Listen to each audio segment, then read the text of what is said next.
pelo sinal da Santa Cruz, livrai-nos Deus, nosso Senhor, dos nossos inimigos, em nome do Pai, do Filho e do Espírito Santo.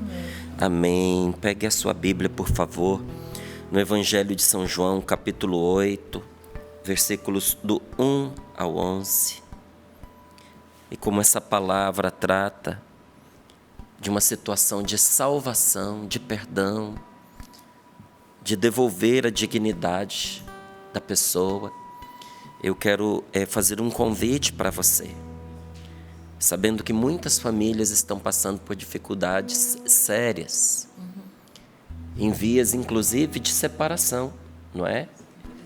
E considerando às vezes ali no meio das dificuldades que vivem, um afastamento temporário, como se isso pudesse ser uma solução, quando na verdade é uma armadilha, não é, para que se torne definitivo. Não é uma solução. Às vezes é uma desculpa para não dar um passo, não é tão radical já de cara, mas a consequência é a mesma. E grande parte desses males estão começando pela falta de entendimento, pela dificuldade de conversar, de se comunicar, de se entender. Porque comunicação e entendimento não é a mesma coisa que fala.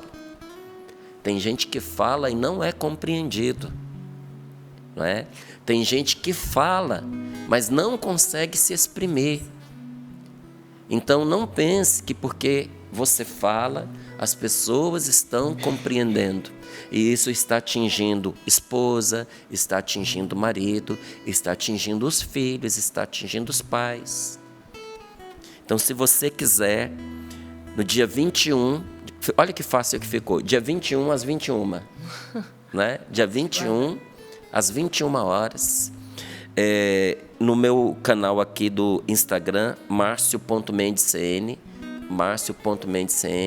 eu e a Rose, nós vamos nos colocar à disposição para estar com todos aqueles que quiserem, para esse momento de partilha, para esse momento de oração, para tirar dúvidas.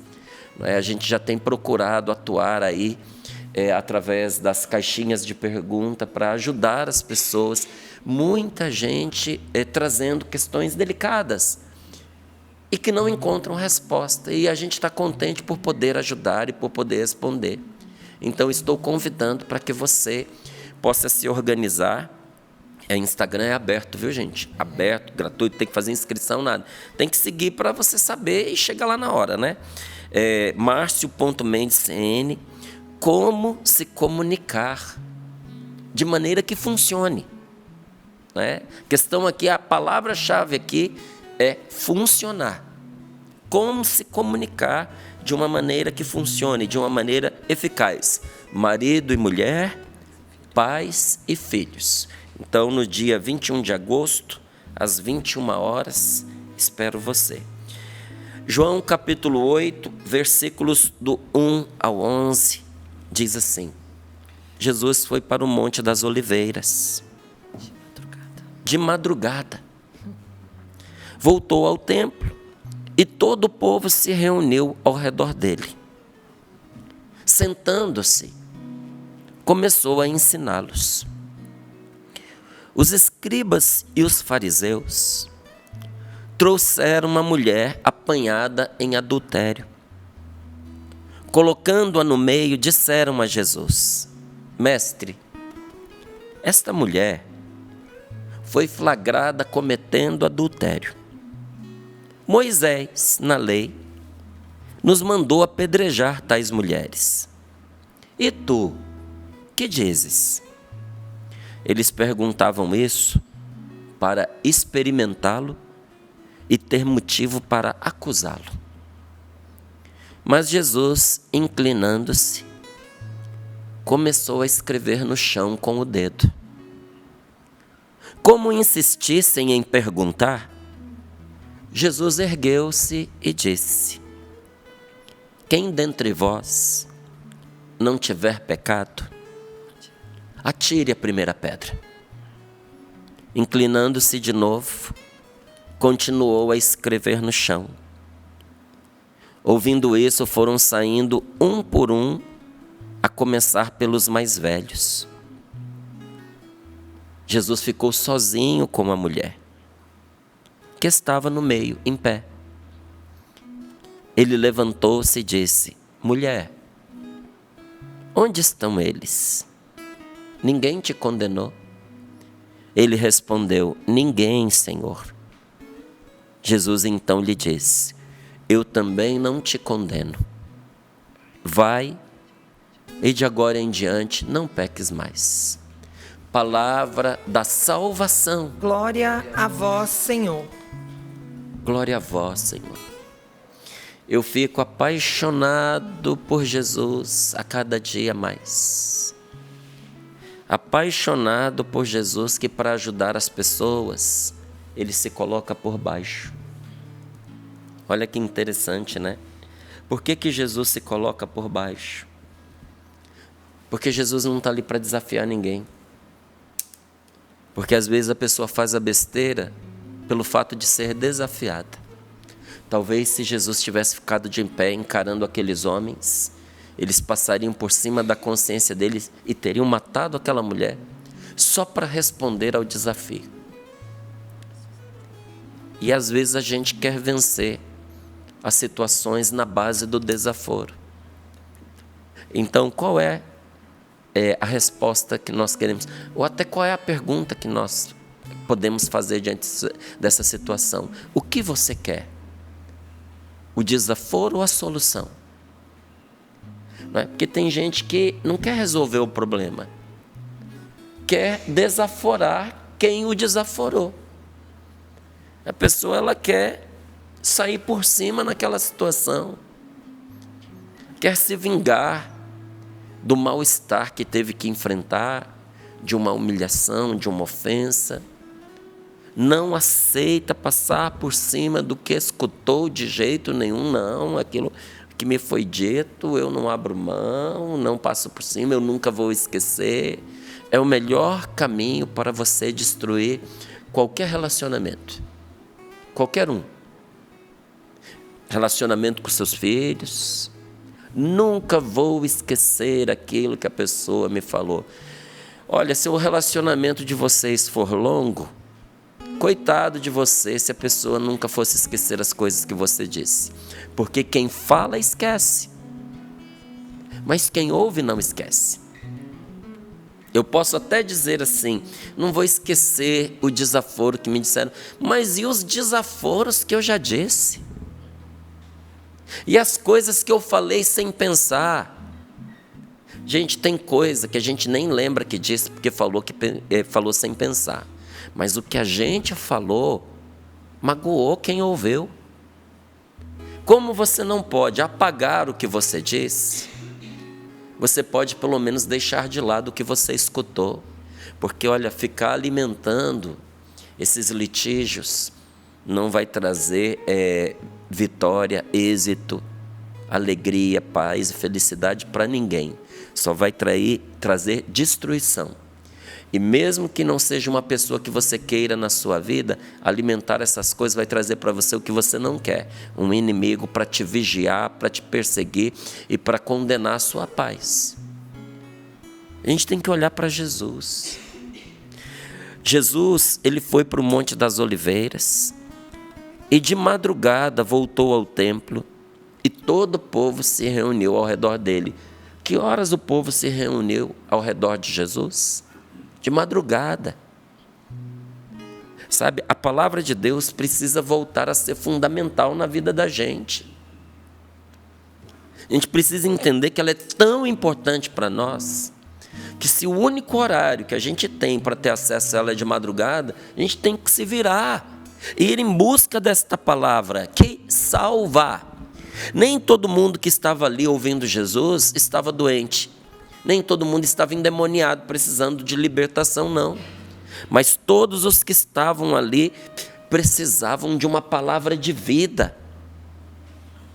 Sabe, a gente que tem Deus conosco, Nós precisamos ter na nossa boca palavras de vida, palavras de encorajamento, palavras que levantem as pessoas. Às vezes vai ter que ser uma palavra dura, que puxa a orelha, para ver se a pessoa não mergulha de cabeça no abismo, né?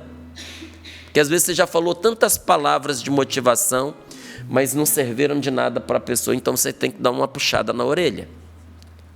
Mas nós temos que trazer conosco uma palavra capaz de melhorar quem escuta. Porque todos nós precisamos ser ensinados nessas estradas da vida, para que essas estradas sempre elas possam ir ao encontro do único caminho. As estradas são muitas, mas o caminho é um só, gente. É Jesus Cristo, nosso Senhor. E os escribas e os fariseus aproveitaram que Jesus estava ali, que tinha uma multidão junto com ele, e trouxeram uma mulher apanhada em adultério. E colocando essa mulher no meio, disseram a Jesus: Mestre, esta mulher foi flagrada cometendo adultério. Gente, a situação era uma armadilha para Jesus, não para a mulher. A mulher foi mesmo pega em adultério. E a lei estava na Bíblia, não é? Que esse tipo de pecado deveria ser punido com a morte. Ela deveria ser apedrejada até a morte. E eles dizem para Jesus: Moisés, na lei, nos mandou apedrejar a tais mulheres. E tu, o que dizes? Eles perguntavam isso para experimentá-lo e ter motivo para acusá-lo. Como? Se Jesus dissesse: cumpram a lei, eles iam acusar Jesus de assassinato, de instigar assassinato, porque ia ser muita gente apedrejando. Isso aí é um linchamento. Em linchamento é difícil você estabelecer o culpado, né? Quem foi que matou a pessoa. Mas quando tem alguém que encabeça e que incita, essa pessoa pode ser acusada. Eles queriam sair dali e ir aos romanos e dizer: este homem acabou de incitar um homicídio.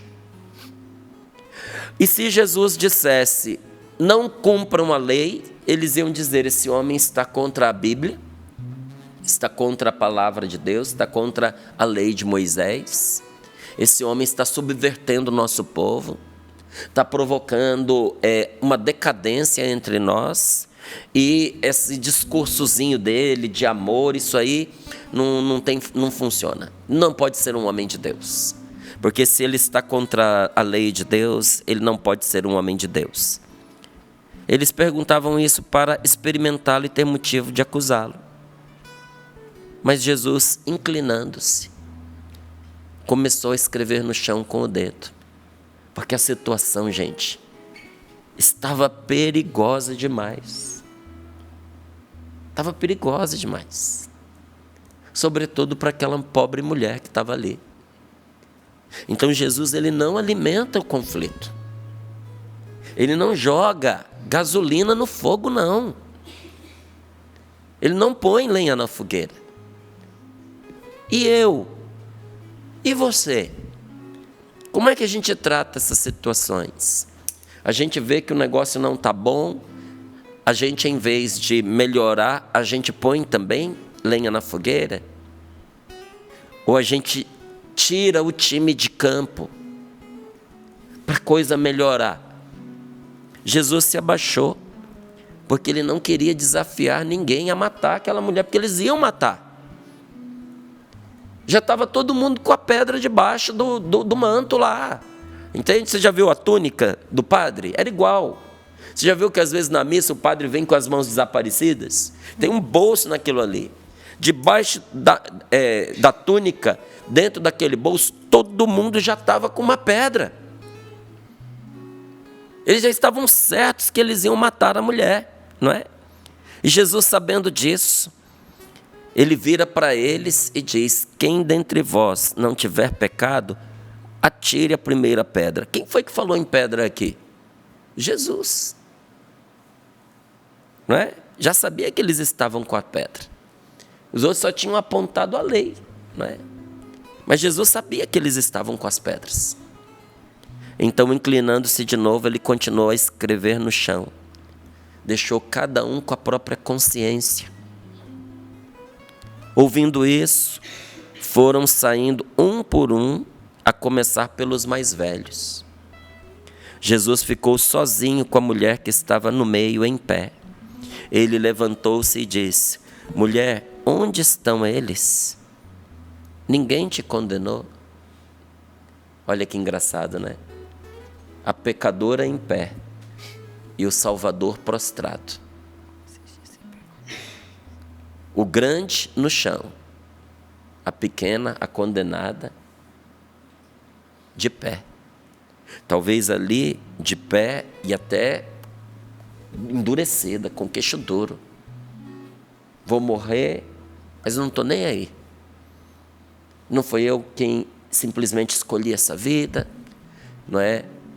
Se eles soubessem o que eu passei, como foi a minha infância, os abusos que eu sofri, não ter um pai, não ter uma mãe, passar necessidade, ter que se prostituir para poder me alimentar, olhar no meio daquela multidão e ver entre tantos que estavam ali para apedrejá-la, os mesmos que haviam se deitado com ela. A pessoa se endurece, gente. Na hora a pessoa se endurece. E talvez ela estivesse ali de pé endurecida. Eu acho que estava. Porque condenada à morte, ela é para ela estar no chão, né? Prostrada.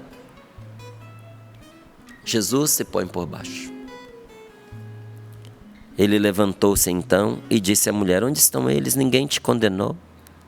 Ela respondeu: ninguém, Senhor. Jesus então lhe disse: eu também não te condeno. Vai e de agora em diante não peques mais. Louvado seja Deus por esta palavra. Eu peço a Jesus que um dia Ele repita esta palavra para mim. Eu também não te condeno. Diante dos meus muitos pecados, eu peço a Jesus que proclame esta palavra sobre mim. Eu também não te condeno. Mas não se engane com falsas consolações. Porque tem gente que se apoia nesta palavra para continuar na vida do erro e para debochar do perdão de Deus. Como é que você debocha do perdão de Deus? Deus é misericórdia, Deus é perdão, então eu vou continuar fazendo o que eu estou fazendo. E continua passando por cima dos outros, maltratando as pessoas, matando interiormente a muitos, porque a alma, o coração se mata com palavras, viu, gente?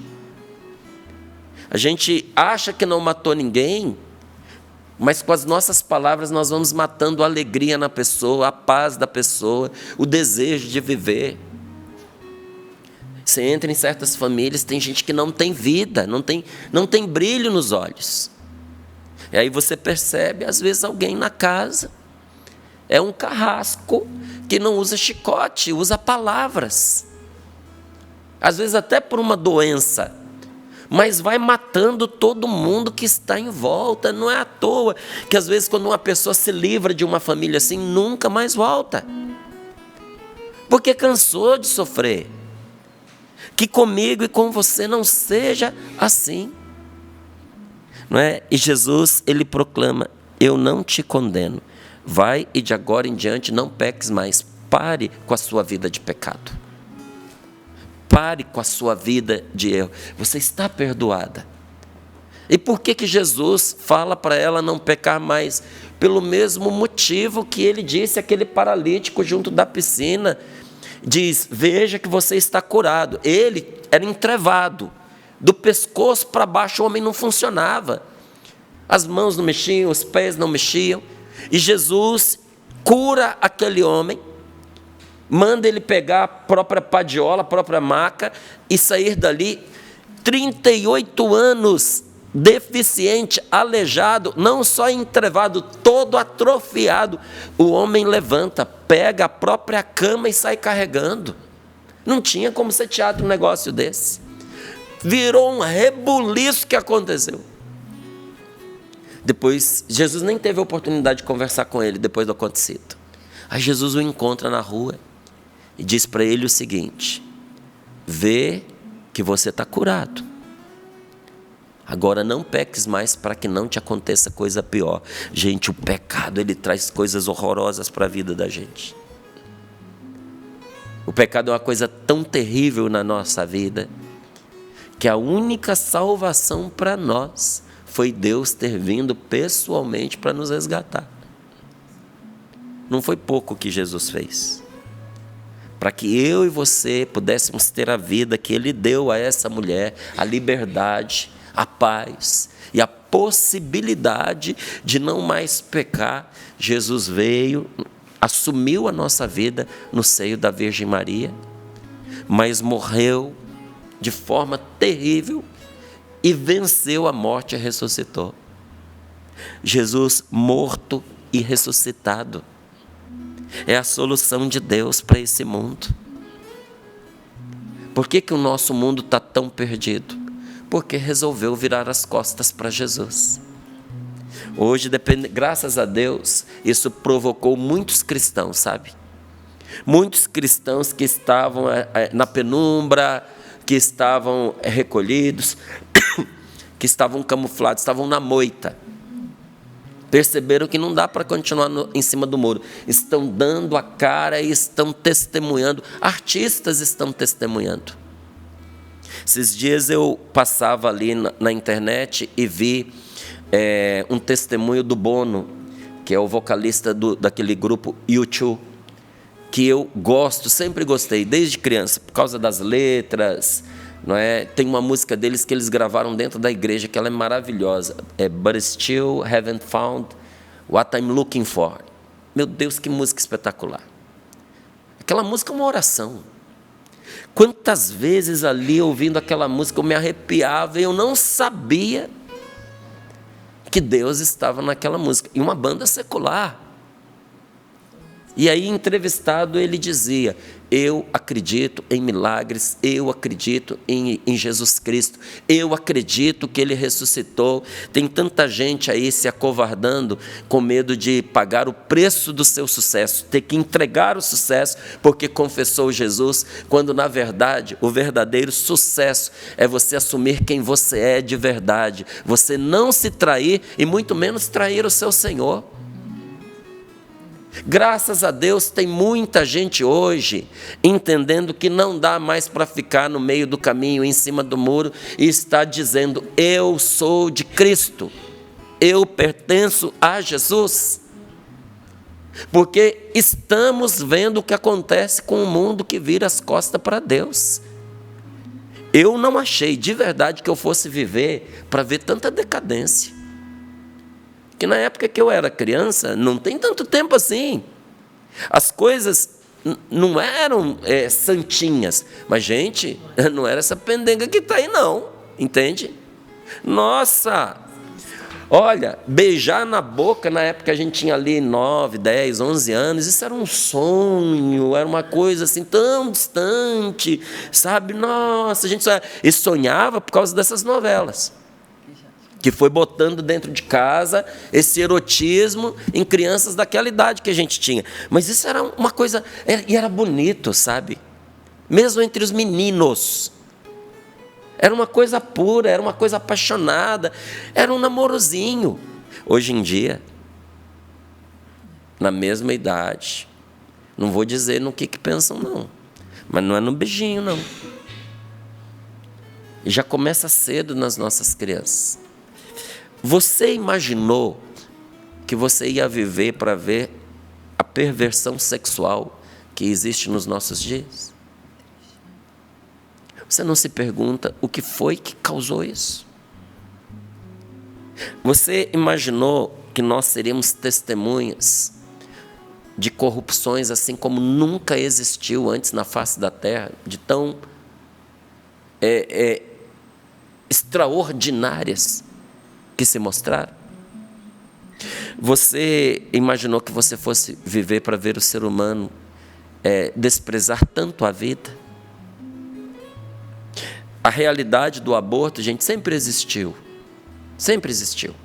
Mas você achou que você ia viver para ver pai, para ver mãe, para ver professor, para ver pessoas supostamente tidas como pessoas de bem, ensinando, incentivando, assinando o assassinato de pessoas inocentes, que nada fizeram além de existir. É o que acontece quando se vira as costas para nosso Senhor Jesus Cristo. É isso que acontece. Isso acontece no mundo, mas isso acontece também na minha vida e na sua vida. Nós não podemos virar as costas para Jesus. Não tem outro caminho para a sua família de salvação que não Jesus. Só que nós não queremos viver mais sacrifícios dentro da nossa família. A pessoa se casa para viver o sonho. Vai viver um pesadelo. Porque esse negócio de casar para viver um sonho tem nome, se chama egoísmo. Qual é o sonho no meu casamento? Toda a minha família em função de mim. São os meus projetos, são os meus sonhos, é o que eu quero fazer. É o status social que eu quero manter. É a rotina que eu quero ter. É aquele cônjuge, seja a mulher, seja o marido, fazendo todas as minhas vontades. Eu meto na cabeça que modelo de mulher é aquele que eu tenho e eu quero dobrar a outra pessoa isso. Eu tenho na minha cabeça que o modelo de homem é quem faz isso e essa pessoa está ali para me servir. É o começo do fim, é essa mentalidade. Não vai dar certo, não vai. E aí quem paga principalmente são os filhos. Nós estamos querendo uma vida em torno de nós mesmos e não queremos entender que a vida do cristão é serviço, é abnegação, é amor. E quando eu amo, eu vou curando, inclusive o egoísmo do outro. Quantas vezes eu já falei aqui no Sorrindo para a Vida e vou continuar repetindo. Tem muita coisa lá na minha casa, na minha família, que eu melhorei por causa da Rose. Porque ela mudou primeiro. E quando ela foi se transformando, e quando ela foi se tornando mais próxima, mais presente, mais amorosa, mais participativa nas coisas que eram importantes para mim, eu comecei a ser mais amoroso, mais gentil, mais interessado e mais participativo nas coisas que eram interessantes para ela. Então não é um cabo de guerra em que vence o que puxa com mais força. A corda vai arrebentar, irmão. Entendeu? O segredo é você ir com o outro naquilo que é bom, naquilo que é certo, naquilo que é justo. Márcio, mas não é justo comigo o que essa pessoa quer, mas é bom para ela? Ela vai ficar feliz? Vai te fazer mal se você ceder? Não, não vai. Cede, pelo amor de Deus. Para de pensar no próprio umbigo, pensa nas outras pessoas, pensa na sua família, pensa nos seus filhos. Sabe? A vida seria um inferno se tudo fosse exatamente do jeito que a gente quer. Sabe, a melhor coisa do casamento é que ele faz o tempo inteiro a gente se vencer, a gente sair de si, a gente melhorar. Então, esse é o testemunho que Jesus deixou para nós. Temos que ter os nossos olhos fixos nele. Não há outro nome dado aos homens pelo qual nós devamos ser salvos, senão nosso Senhor Jesus Cristo. Ele é a solução para a nossa casa, Ele é a solução para os nossos problemas, mas é a solução no que Ele nos ensinou. Você viu que o povo se reunia de madrugada para ouvir o que Ele tinha a dizer? E a gente, nem durante o dia, ouve o que Ele tem a dizer. Gente, às vezes Deus manda uma pessoa para gritar no nosso ouvido o que a gente deve fazer, e a gente vira as costas, ignora e diz, não é assim que eu penso. Esses dias eu vi uma pessoa dizendo, eu sou católica porque eu sou católica, mas eu não concordo com as coisas todas que a igreja faz. Então não é católico. Entende? Você pode dizer, você pode se sentir católico, mas você não é. Tem gente que se sente uma árvore, mas não é uma árvore. Você pode pendurar a fantasia de folhinha, você pode enterrar os seus pés no chão, você pode pedir alguém para regar você, você não é uma árvore. A sua natureza não é essa. Entende? Não é o que você sente que faz você ser quem você é. É a sua natureza.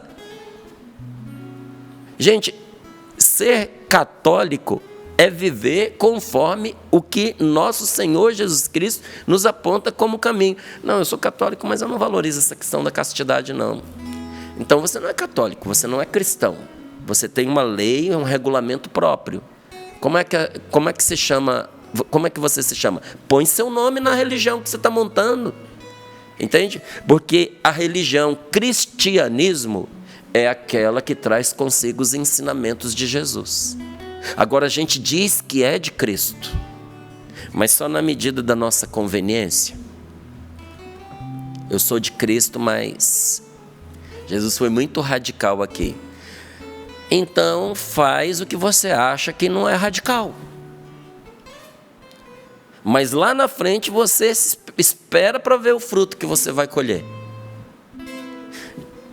Meus irmãos, nosso Senhor montou uma receita, cujo produto pronto é a salvação. Se você segue os passos da receita, não é? Você vai fazer um bolo de trigo, não é? Um bolo de farinha de trigo. Se você seguir os passos da receita, você vai ter um bolo no final. Não é? Eu quero um bolo de farinha de trigo com manteiga, com ovos, com trigo, não tem como faltar de farinha de trigo, não é? E quero ele molhadinho, docinho, quero pôr ali em cima algumas coisinhas para poder ficar crocante. Segue a receita que lá na frente, vou pôr fermento, que eu quero ele fofinho, ótimo, lá na frente você vai ter isso aí, se você seguir a receita. Tempo de cozimento. Agora, para que botar o bolo a 180 graus durante, não sei nem quanto tempo é, viu, gente? Durante 20, 30 minutos. Eu vou colocar só 5. Coloca. Eu quero um bolo fofinho, mas não vou pôr fermento, não. Não põe. Depois você come a tábua que vai sair no final, entende?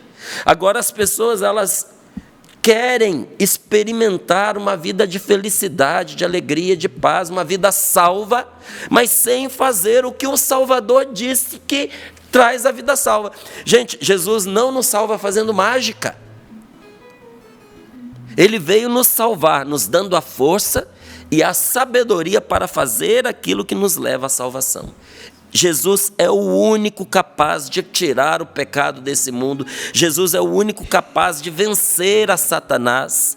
É o único capaz de suprimir todas as consequências do nosso pecado, que é o que tem destruído a nossa vida e nos arrastado para a infelicidade. Só Ele, não tem outro. Em sua cruz Ele deu a sua vida por nós.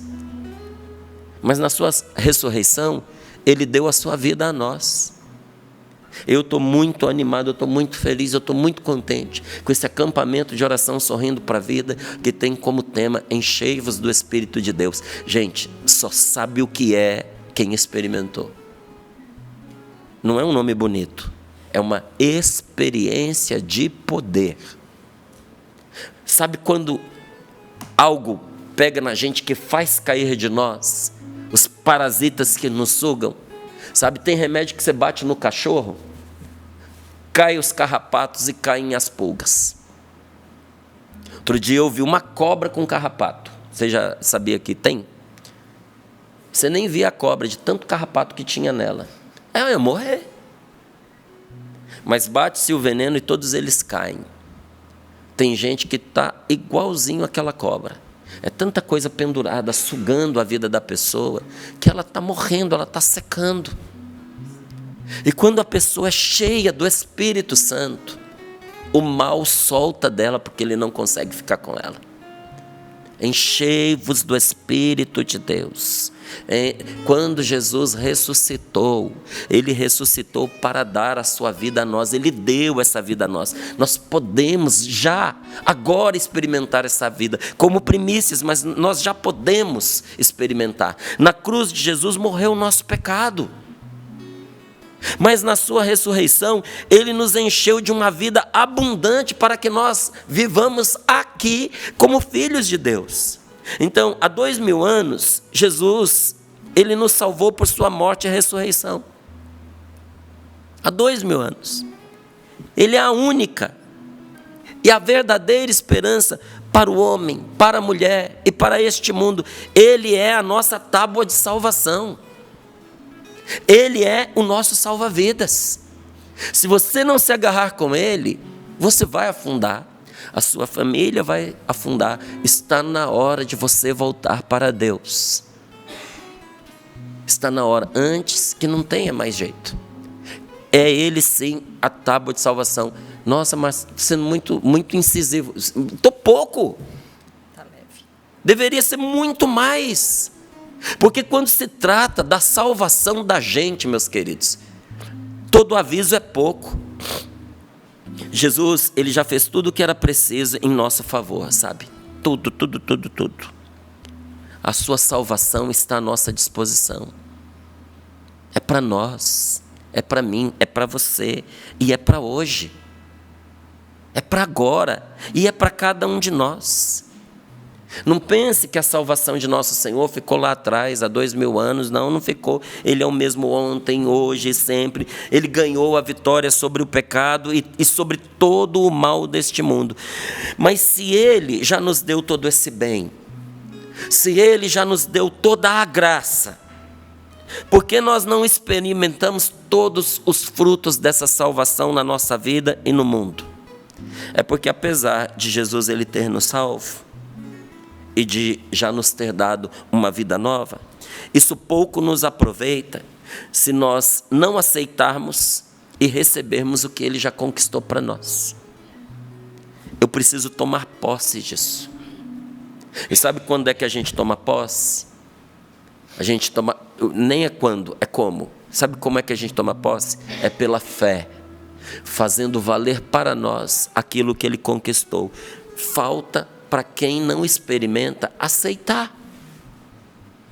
É quando você aceita e diz: Senhor, eu concordo que o Senhor sabe mais do que eu, e eu aceito que o que o Senhor me pede é melhor do que o que eu posso escolher. Quando você reza, o que você está dizendo para Jesus? Eu estou em oração porque eu confirmo que a sua maneira de pensar e o que o Senhor me diz enquanto eu rezo vale mais, é melhor do que aquilo que eu decido sozinho. Então eu estou aqui. E porque o que o Senhor me diz tem mais força e é mais certo, eu vou fazer o que o Senhor me manda. Eu vou perdoar, eu vou me reconciliar, eu vou largar desse pecado, eu vou começar de novo. Hoje essa graça está batendo na sua porta. Jesus não vem para te condenar, até se você diz assim: nossa, mas fiquei com o coração apertado, com esse sacode. Ele não veio para te condenar. Ele veio para dizer para você hoje a palavra dele é para você. Mesmo que outros tenham te condenado, eu não te condeno. Vai, livre, você está liberto. E de agora em diante, não peques mais. Coloque as mãos sobre o seu coração. Feche os seus olhos um pouquinho. Jesus é seu irmão que convida você a participar da herança dele. Ser herdeiro com ele, herdeiro do céu, da graça de Deus. E Ele já deu a você toda a capacidade para você viver desse modo. Você só precisa ir até Ele para fazer sua a vida nova com que Ele te presenteou. O que nós devemos fazer para viver essa vida de Jesus? Foi o que perguntaram na manhã de Pentecostes para Pedro. Eles haviam percebido que os apóstolos, juntamente com Nossa Senhora, viviam uma vida de tal maneira que os outros ficavam entusiasmados e tinham desejo de viver do mesmo modo. A resposta de Pedro foi simples, e é a resposta para você agora. Qual foi a resposta? Creia em Jesus. Converta-se dos seus pecados. E então você poderá viver a vida de filho de Deus, a vida de um ressuscitado. Senhor, é isso que nós queremos e é isso que nós pedimos. Senhor, dá-nos esta graça. Dá-nos, Senhor, esta graça. Porque não nos cabe, Senhor, um remendo novo numa roupa velha. Vai rasgar a roupa toda. Não nos cabe, Senhor, um remendo velho numa roupa nova. Não vai ficar. Nós não queremos uma vida remendada, nós queremos uma vida nova. Sim, Senhor. Eu preciso de uma vida nova, Senhor. Eu não estou cansado de paliativos. Estou cansado de gambiarras. Estou cansado, Senhor. Eu quero e preciso de uma vida nova que só o Senhor pode me dar. Diga para Jesus que você abre o seu coração para Ele. Senhor, eu abro o meu coração. Peça socorro a Ele agora. O Senhor envia a graça do Diga que você quer que o Espírito Santo preciso do Espírito Santo. repouse sobre você nesta manhã. Pensamento, Senhor. Pede para Ele a força que você não tem mais. Senhor, Senhor. Pede a Ele que te levante de verdade. Senhor Jesus. Essa mulher estava de pé, mas o seu coração estava derrotado. Ela estava de pé por causa da sua dureza, até emburrada. Mas não havia vida dentro dela. Mas quando Jesus fica de pé e pergunta: mulher, ninguém te condenou? Até na resposta dela a gente sente que tudo mudou. Não, Senhor, ninguém me condenou. Ela já não estava mais derrotada. A salvação havia entrado no coração dela. Louvado seja Deus por isso.